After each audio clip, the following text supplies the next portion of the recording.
tarde. Antes de mais, muito obrigado pelo convite e pela escolha do tema. Acho que na situação em que vivemos hoje em dia, mais do que nunca, temos que pensar sempre para a frente como construir. Ao contrário, achei muito interessante ouvir a história da Carolina, porque a conheço e fui ouvindo. E a minha vida tem sido uma viagem, e eu vou descobrindo, e as pessoas, e as culturas e as pessoas com quem eu vou experienciando coisas vão-me transformando. Portanto, mais do que provavelmente um caminho, a minha vida é como... Sou um economista, eu às vezes vou deitar umas estatísticas e umas expressões feias, mas chama-se um random walk, um processo aleatório. Portanto, cada vez que eu digo, daqui a 3 anos eu vejo-me ali, eu vou sempre trilhando caminhos novos. Portanto, eu já decidi de pensar onde é que vou parar, mas estou feliz comigo e identifico-me com o que faço todos os dias e, portanto, eu sei que vai dar certo. Portanto, houve várias experiências que me marcaram e acho que começou também, com certeza, em torno de quando eu fui escoteiro. Nós ensinamos-nos a fazer nós e construções e nós fazíamos mesas e uma quantidade de coisas. E eu, no jardim dos meus pais, fiz uma casa na árvore, uma torre de vigia e, curiosamente, depois de umas férias no Baleal, já que a Carolina falou, trouxe uma corda de pescador, daquelas como Deus manda, e com um tubo de PVC, de uma máquina de secar velha dos meus pais, eu fiz um slide. E passámos ali o verão todo a brincar com os meus amigos, não sei o quê, e houve um amigo meu, de repente vira-se, Alfonso, uma coisa que eu gosto de ti é que tu não só tens ideias, mas fazes. E eu simplesmente, casa na árvore, e depois fazer a torre, eu nunca pensei nas coisas assim. Mas, a verdade, tinha dado um gozo do caraças fazer aquilo. Curiosamente, quando fui estudar Economia para a Nova, eu, quando entrei ali, criei uma associação onde, com os outros colegas, nós queríamos promover o voluntariado e organizar conferências com temas que nos interessassem. Ora, mais uma vez, surgiu uma oportunidade giríssima, que foi o Programa Europeu da Juventude, onde outra associação disse, Alfonso, nós participamos no Programa Europeu da Juventude, onde podemos fazer intercâmbios com outros jovens, com outras associações de jovens por essa Europa fora, e eu, na altura, até hesitei. Ainda bem que eu me aventurei, porque eu, com aquilo, de facto, visitei países como a Rússia, como a Suécia, como a Jordânia, Egito, Malta, e o que foi fantástico não foi só o viajar, foi ser recebido por jovens que eram referências inspiradoras. Por exemplo, uma amiga minha da Lituânia, a Aiste, ela queria viajar e não tinha dinheiro. Ela não faz mais nada. Salta para uma bicicleta, vai a pedalar até à Turquia, atravessa a Turquia, Síria, Azerbaijão, Geórgia, Arménia e volta para trás. Eu penso, um dia que eu seja pai, uma loira de 1,70 m e olhos azuis, andar sozinha pelo mundo, acho que tinha um ataque cardíaco. Mas a verdade é que o testemunho de eu sou capaz de andar para a frente, ela queria viajar e foi. Já uma outra amiga minha, por acaso também lituana, a Egle, ela vivia no sul da Lituânia, ao pé da Bielorrússia. Como vocês sabem, ainda hoje é uma ditadura. Uma associação de jovens de 16 anos organizava viagens a fingir para jornalistas da Bielorrússia para que eles tivessem um espaço onde eles pudessem encontrar e discutir abertamente. Druskinikei, de onde eles vêm, é uma estância termal que era muito conhecida dos tempos da União Soviética, portanto qualquer pessoa dizer que ia para lá de férias era uma coisa aceite. Mas eles, com 16 anos, ajudaram a oposição da Bielorrússia a organizar-se. E eu a pensar, lá. Quer dizer, eles, lá. Se calhar dou-vos mais um exemplo, ainda mais que estávamos a falar de uma palestiniana. Eu estive na Jordânia, não sei se vocês sabem, 60% da Jordânia são refugiados palestinianos, alguns deles já em 3ª geração a viver em campos de refugiados, e a Suzy dedicou a vida dela à formação de pessoas para que eles conseguissem ter um emprego, uma subsistência, uma maneira de viver. Ora, depois disto tudo, eu estava na universidade, era economista, pensei, na altura ainda ao princípio quando entrei para o curso, achei que ia trabalhar em finanças. Depois disto tudo, depois, de facto não me diz nada finanças. E acabei por trabalhar, mas em cooperação e desenvolvimento, porque estas experiências foram-me reorientando. E foi aí que, de facto, esta riqueza foi construindo ainda mais. Ora, por exemplo, eu trabalhei na altura também nas Nações Unidas, curiosamente, exatamente na mesma agência que a Carolina, em Genebra, e depois trabalhei com uma fundação, que era a nossa parceira, que implementava projetos por todo o mundo. E isso ensinou-me uma coisa muito importante, que é, a mudança é o resultado de uma experiência que fazemos. E é essa experiência que nós fazemos que depois nós decidimos ir para a esquerda ou ir para a direita. Não é alguém nos mostra um mapa e diz, olha, tu queres ir para ali, o teu caminho a 5, a 10, 15 é para ali. É nós vamos vivendo e depois decidimos, não, eu agora já não gosto disto, ou eu prefiro fazer aquilo. Como é que isto aconteceu? Quando nós fizemos com a Swiss Contact um projeto na Tanzânia, estávamos a trabalhar com pequenos produtores de algodão. E eles nós desenvolvemos uma quantidade de técnicas que eles podiam aplicar baratas, que eles podiam aumentar o rendimento deles. Só que na altura, nós formámos 20 no primeiro piloto e 3, de facto, aplicaram as técnicas e experimentaram. E 17 pensaram, se o meu pai já plantava desta maneira, se o meu avô já plantava desta maneira, o que é que vêm estes suíços dizer-me que eu tenho que fazer de outra? Nem quiseram saber. Mas a verdade é que aqueles 3 que arriscaram, que experimentaram, produziram mais, ganharam mais dinheiro e depois compraram vestidos novos para as mulheres. As mulheres dos vizinhos, então pá, a vizinha tem ali um vestido novo, porque é que eu não tenho um vestido novo? Pá, porque eles tiveram um bom ano agrícola. Porquê? Porque eles aplicaram aquelas técnicas novas. E porquê é que tu não aplicaste? Entretanto, já não eram os suíços da Swiss Contact a dizer, pá, faz isto, se faz favor, eram eles, pá, como é que se fazia aquilo outra vez? E a perguntar aos vizinhos, pá, tu que aplicaste, como é que fizeste? Ou seja, a comunidade foi de facto o motor da coisa. Nós conseguimos que aqueles 3 experimentassem, se tornassem referências para os outros e abrissem o caminho.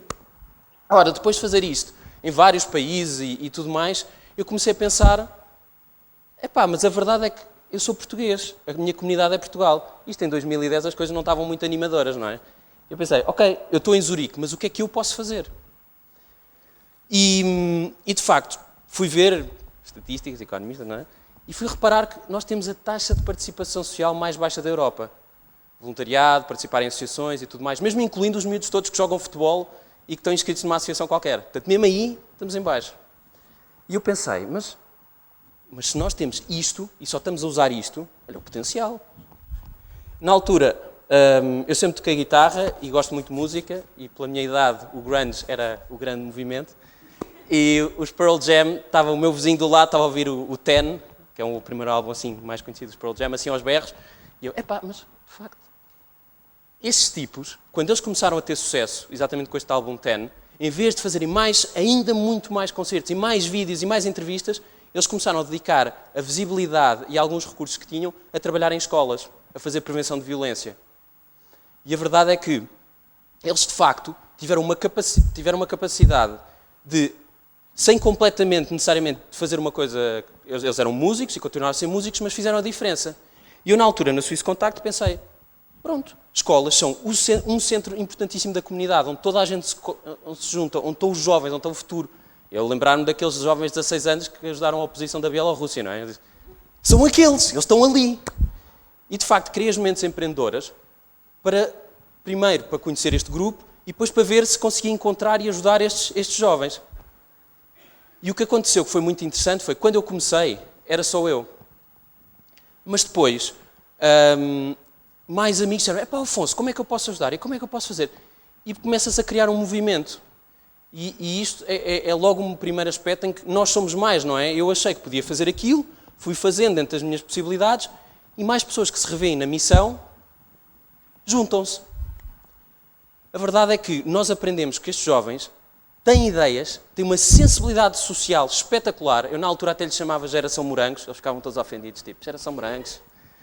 Mas a verdade é que eles não gostavam de ser chamados geração morangos. E o que muita gente tinha dito, não, esta geração não há esperança, não sei.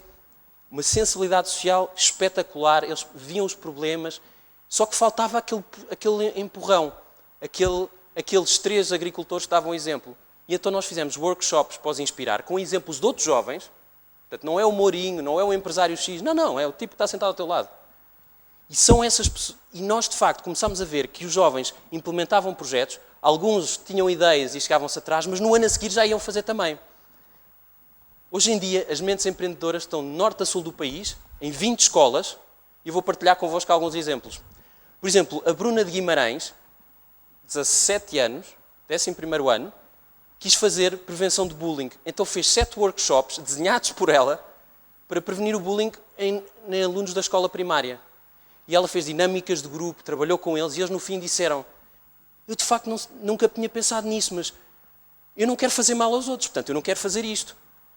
E eles depois escreveram que eu comprometo-me não só a não fazer nada que provoque bullying, mas eu quero ser também alguém que vá prevenir o bullying no futuro. Portanto, uma aluna de secundário a formar alunos da escola primária. Já o Daniel e o grupo dele de Sacavém acharam que os idosos estavam muito sozinhos na zona deles. E eles fizeram voluntariado no lar. Então imaginem, portanto, 4 tipos enormes, africanos, com aquele look, se calhar estou aqui a usar os preconceitos todos, que as pessoas associam ao bairro social, não sei o quê, a dançarem funaná com os velhotes, a trocarem ideias com eles, kizomba, tudo. Os técnicos de olhos esbugalhados, e como é que é possível? Nunca houve tanta animação neste lar. Imaginem a experiência, o crescimento conjunto que foi. Não é? E depois também, por exemplo, a Bruna e o Tiago de Alenquer queriam abrir o cineteatro, que estava fechado. E nós o que vimos foi, eles fizeram rifas para juntar dinheiro, foram ao orçamento participativo da Câmara, fizeram uma proposta, já estão a ser avaliados tecnicamente a proposta deles para ser aceite. Já a Câmara já os apoiou para eles fazerem uma festa para angariar fundos. Portanto, eles estão a ser o driver daquela comunidade, eles estão a ser aqueles 3 agricultores. Partilho só mais um exemplo, que é a Tatiana de Portimão queria ajudar um canil, porque ela é super sensível a tudo o que se passa com os animais. E ela só tinha segunda-feira à tarde, só que o canil estava fechado ou tinha alguma coisa que não permitia. E ela, em vez de fazer com muitos miúdos, tipo, pronto, acabou, não disse, pá, o que é que eu posso fazer? Ela criou uma página no Facebook, em 2 semanas tinha 200 likes e nessas mesmas 2 semanas conseguiu que 4 animais fossem adotados. Só que não foi só ela também foi mais. Chegou às feiras da Páscoa, namorado e mais 5 amigos, tudo para o canil, limpar cocós, pintar paredes, arranjar tudo. E, portanto, eu achei muito interessante tudo ser positivo, porque eu sou uma pessoa até muito mais reservada, os meus amigos conhecem, eu não estou sempre amazing, fantastic, nada, mas os miúdos, de facto, eles fazem a pessoa assim, uau. E, portanto, nós abrimos um caminho e eles vão atrás e fazem mais e eles são muito mais do que eu. E o que é fascinante nisto é, imaginem, são 340 mil alunos de secundário, 609 escolas secundárias neste país, e cada um custa ao contribuinte 42 Playstations. Portanto, imaginem o potencial dos recursos subaproveitados. Agora, imaginem esses alunos todos a virem ter convosco, a pedir, pá, ajuda-me, porque eu quero pôr painéis solares no telhado da minha escola. Ajuda-me, porque eu quero fazer uma formação para prevenir bullying. Ajuda-me, porque há aqui este lar e nós queremos ajudar os idosos a fazer desporto. Isto tudo existe e está aí. E por isso é que nós somos mais. Porque nós damos um passo e depois agregamos esforços e conseguimos fazer muito melhor. E, portanto, juntem-se a nós, contribuam, porque essas mentes empreendedoras andam aí e com a vossa ajuda vai haver muitas mais, de certeza. Juntos somos mais. Obrigado.